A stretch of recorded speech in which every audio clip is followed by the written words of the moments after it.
Time जो है ना वो डिस्कशन पे चला गया। हम अपने रिएक्टर्स पर थे।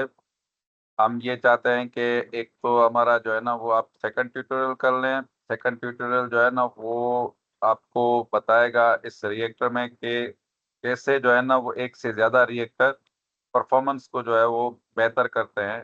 पिछले वाले में हमने सिर्फ एक CSTR लगाया था तो उसका 13 मिनट निकला था time, residence time. But when you enhance the number of reactors, then your residence time will be reduced and your conversion performance or reactivity is enhanced। 96% तक हमारी जो है ना वो रिएक्टिविटी आ गई थी। इसी तरह ये दूसरा ट्यूटोरियल था जिसमें हमने जो है ना वो ये समझा कि how we can add tables. ये बेसिकली 3 CSTR लगाने का तरीका है।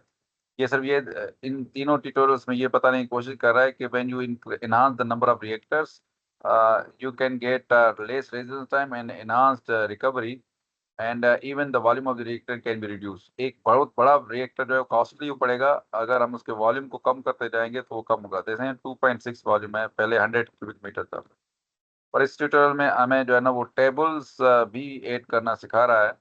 For example, if I have just created the table, अगर मैं इसको राइट क्लिक कर किसी भी स्ट्रीम को कहीं भी हम शो टेबल करें तो we can add any table. और इस टेबल को डबल क्लिक करने के बाद हम मल्टीपल वेरिएबल्स और भी बहुत सारे वेरिएबल्स जो भी स्ट्रीम के वेरिएबल्स हो सकते हैं वो जो है वो टेबल के हम वेरिएबल्स जो है वो आपके इधर ऐड कर सकते हैं इस टेबल में। और मिसाल तौर मैं मोलर फ्लो ऐड करना चाहूँ और इथेनॉल का मोलर फ्लो इस टेबल में एक वेरिएबल ऐड करना चाहूँ तो इस ट्यूटोरियल में ये भी करें। इस वक्त जो है वो हम स्पेसिफिक काम करेंगे। ये एक ट्यूटोरियल है जिसको आइसोमराइजेशन का रिएक्शन होगा, वही रिएक्शन है, सेम काइनेटिक्स की बात करेगा। लेकिन अब जो है ना वो रिएक्टर जो है वो rather than CSTR plug flow reactor पर ये काम करेगा। And we have to find के 90% कन्वर्जन के लिए इस रिएक्टर का कितना जो है ना वो लेंथ चाहिए, इसकी साइजिंग यानी कि लेंथ डायमेंशन इसका मालूम कर। Okay, so we are starting our new case. पहले हम इसको क्लोज ऑल केस करते हैं ताकि हमें ये डिस्टर्ब ना करें बाद में। न्यू केस केस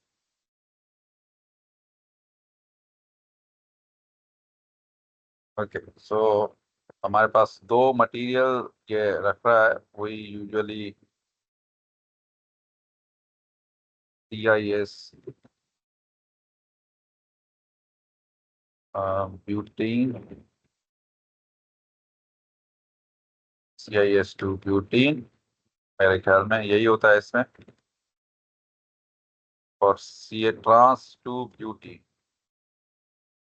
और TR2 butene. Okay, so if we see the fluid package, it is NRTL। हम कोशिश ये करते हैं कि फिलहाल ट्यूटोरियल को एज इट इज सॉल्व कर लें। ओके, नाउ इट सेज कि हमने पहले इसमें रिएक्शंस भी डिफाइन करने हैं।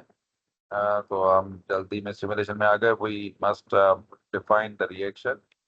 we add one reaction and it is nothing but a kinetic, and इस रिएक्शन को डबल क्लिक करके हम चले जाएंगे CI2 ब्यूटीन और trans 2 butene.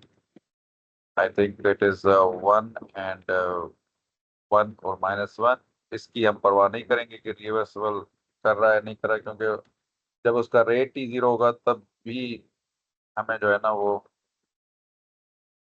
Forward 1 0, sorry stoichiometric coefficient -1 और 1 और फॉरवर्ड 1 और 0 और 0 और 1। ये वैसे उसने डिफाइन नहीं किए। एनीवे, मोलर बेसिस -270 ये बाय डिफॉल्ट है। पाउंड पर fit cube, this is pound पर फिट क्यूब, और दिस इज पर मिनट वाला पाउंड पर मिनट फिट क्यूब। ओके, उसका forward rate 0.23। so this is nothing but 0.23। और ये 0 है।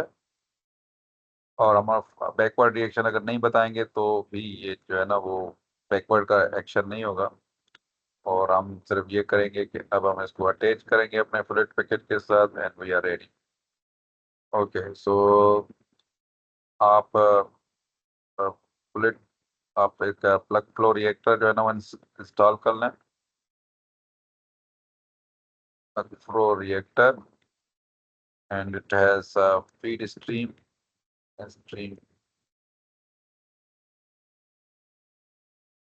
Okay feed and product. तो स्ट्रीम हम यहीं से बना रहे हैं और प्रोडक्ट ओके। और इसके हम रिएक्शन में हम रिएक्शन सेट दे रहे हैं और बाकी चीज़ें बाय डिफॉल्ट है। और रेटिंग में हम इसका लेंथ 1 मीटर रख रहे हैं और डाया इसका मिला हुआ था प्रॉब्लम में। डाया इज फिक्स्ड जो कि 5e⁻² है। Dia is 5e⁻²। और फिलहाल हम इसकी लेंथ 1 रखते हैं और 1 मीटर और 5.08 5.08 तो 20.27 निकल रहा है वॉल्यूम। और वाल थिकनेस है 5। ये सेम है ठीक है। ओके सो डेल्टा पी जो है ना वो हम डिजाइन में पैरामीटर में डेल्टा पी 0 डिफाइन कर रहे हैं। अभी हम इसकी फीड स्ट्रीम डिफाइन करेंगे। Feed stream is 25 degree C bar 10 bar pressure है। 10 बार प्रेशर है और kilogram mole per hour is 1 इसका मोलर फ्लो है।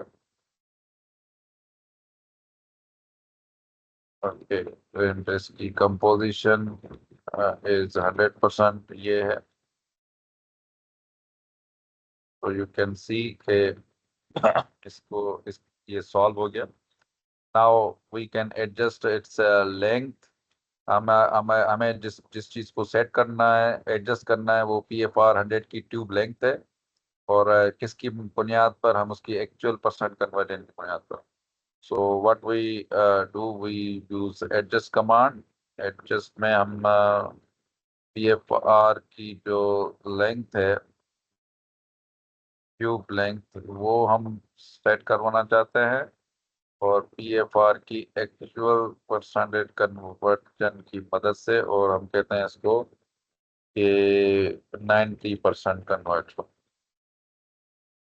ओके तो देन इट सेज कि दूसरे पर आप जाएं और यहाँ पर जो है ना वो स्टेप साइज 0.1 रखें और 1000 इटरेशन रखें। पैरामीटर में जाएंगे एक स्टेप साइज 0.1 मीटर और 1000 इटरेशन तक काम करें। ओके अगर हम स्टार्ट करेंगे तो it will be converge at some. ये क्या कर रहा है कि 0.1 का इजाफा करके हमने 1 मीटर दिया था तो 1.1 पर टेस्ट करके देख रहा है 1.2 पर टेस्ट करके देख रहा है 1.3 पर और 1000 तक जाएगा 1000 इटरेशन तक। तो इवेंचुअली जब ये सॉल्व हो जाएगा तो आपका जो है ना वो लेंथ इन्होंने कहा कि 8.34 मीटर जो है ना वो लेंथ अभी तक ये सॉल्व हो रहा है क्योंकि इटरेशन ज्यादा है ना। एक एक वैल्यू पर जो है ना वो आपकी इक्वेशन है। चाहे इसमें मैक्सिमम तो नहीं डाली थी कहीं पे नहीं।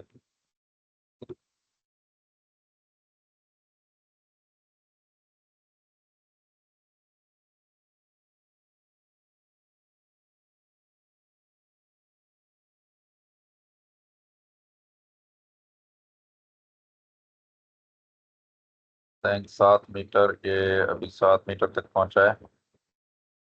77677 तरह के आप आपकी जो बताई हुई बातें हैं वो इसको नहीं मिल रही।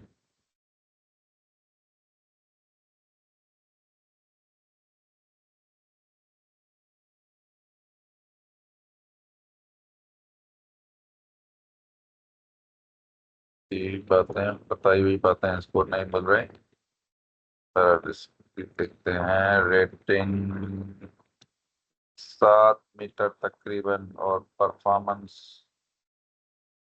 और रिएक्शंस की डिटेल कन्वर्जन 100% हमारा कन्वर्ट हो रहा है। 7 मीटर पर ही 100% कन्वर्ट हो गया जो उसने कुछ अटेम्प्ट किए थे पैरल। तो this is how we can get our values. हमें एडजस्ट लगा के ही काम करना पड़ता है। और इसमें आपने देखा कि इवेंचुअली 8.348 मीटर पर जो है ना वो आपकी 90% कन्वर्जन इस ट्यूटोरियल में आ रही है। हमारे पास 7 मीटर में ही जो है ना वो हो सकता है कि कहीं प्रेशर या कोई ऐसी हमने बात जो है ना ऊपर नीचे डाल दी हो बीच में या रिएक्शन डिफाइन करते वक्त। I don't know. लेकिन बहरहाल this is how we can use these things. और ये सिंपल एक रिएक्टर हो गया। उम्मीद है कि आपको ये बातें रिएक्टर वाली जो है ना वो समझ में आएंगी। रिएक्टर वाली जो बातें हैं वो तब तक आपको समझ में आएंगी जब तक आप रिएक्शन काइनेटिक्स को अंडरस्टैंड ना करें। फिलहाल तो ये बहुत आसान होते हैं ये रिएक्टर कन्वर्ट करना। लेकिन जब इनके काम असल में होते हैं तो फिर हमें काइनेटिक्स जो है ना वो डिस्टर्ब करती है। अच्छा, ये भी ठीक है। हमने रिएक्शन डिफाइन सही किया था। We can check one thing कि हमने जब रिएक्शन डिफाइन किया तो -1 और 1 और ये हमने वैसे करना नहीं था फर्स्ट ऑर्डर और रिवर्स ऑर्डर फॉरवर्ड ऑर्डर। लेकिन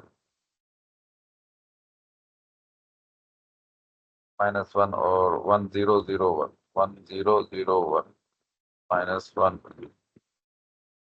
over concentration liquid phase pound mole per feet cube per minute 0.23 और 00 सही है। तो और हमें फीड स्ट्रीम को देखना है।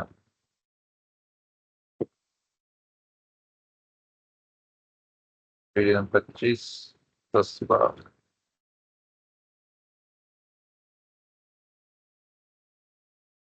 25 10 1 कंपोजिशन 100% सीएस। और यहाँ पर प्रोडक्ट में हम देखेंगे composition is 100%। Okay, so if you have any question then you can ask, otherwise we can close the today's class। आप ये कम से कम जो है ना ये जो आपके ये वाले ट्यूटोरियल्स हैं ये आप सारे जो है ना वो जब करेंगे तो आपको जो है वो काफ़ी रिएक्शंस का आइडिया हो जाएगा। और ये भी एक दूसरा रिएक्टर भी परफॉर्म कर रहा है अगला एसीटोन को रिकवरी को ऑप्टिमाइज करने के लिए। ठीक है काजल साहब। ठीक है जी, सुपर गुड। चलें फिर बाद में। अभी नेक्स्ट हम जो है ना अब हमारे पास जो नेक्स्ट आएगा ना अब कुछ छोटे छोटे काम है डायनामिक्स से पहले। तो अब हम नेक्स्ट जो है वो बात करेंगे पेट्रोलियम की और मटेरियल एंड हीट बैलेंस की। ये दो ट्यूटोरियल जो है ना वो और तीसरा डिजाइन। इनमें कुछ भी नहीं है, एक दो ट्यूटोरियल्स हैं जो आपको करने होंगे। ये हम अगले हफ्ते कर लेंगे। कोशिश करेंगे कि एक ही दिन में कोशिश करेंगे। और डायनामिक्स जो है ना वो हम एक दो हफ्ते चलाएंगे। Dynamics is our last portion, उसके बाद हमारा एक कोर्स खत्म हो जाएगा। ठीक है। ठीक हो गया जी, ग्रेट। ओके फिर अल्लाह हाफिज, इंशाल्लाह मिलते हैं अगले हफ्ते। हाँ जी, thank you so much, thank you.